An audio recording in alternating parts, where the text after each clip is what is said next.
Hi! So, ayan, ipiplex ko lang ngayon yung aking mga koleksyon. So, ayan, mahilig kasi ako pagka pinapadalhan ako ng aking kapatid, yung nasa Sweden, ayun, tinatabi ko lang siya.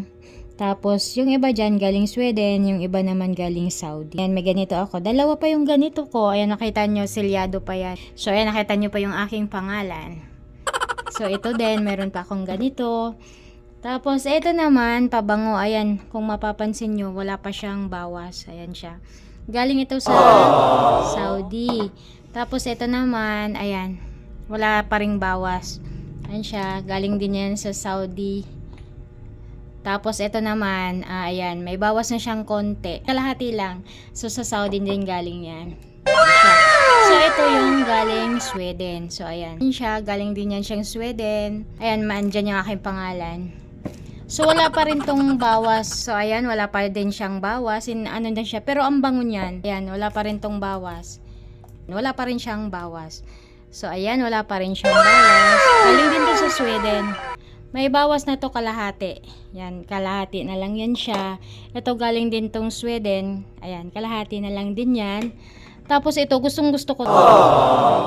Ang bango nito kasi, ano siya, pagka in-spray mo, ayan, lalo na kung yung damit mo ay mga dark color. Ayan, nag-glitter siya. So, ayan, konti pa lang yung aking pangalan. Norilyn. So, ayan. Pero, alam nyo kasi, real talk lang talaga tayo. Kahit sabihin natin, ang dami nating lotion, ayan, ang daming pabango. Kasi ako talaga, mahilig ako mag-collection, kumbaga. Pag binigyan kasi ako, hindi ko yung, yung bang, basta, spray ka lang ng spray, ubos biyaya kung tawagin. Kasi ako iba, pag once na hindi naman talaga yung walang okasyon yung pupuntahan, hindi ako nagpapabango ng hindi ako nagpapabango. Pero maliban kung aalis kami, ayun lang. Ang naniniwala talaga ako na pag once na nagkakaedad na tayo, laging nasa loob ng bag natin, kasama na tsaka yun na lagi ang hinahanap na.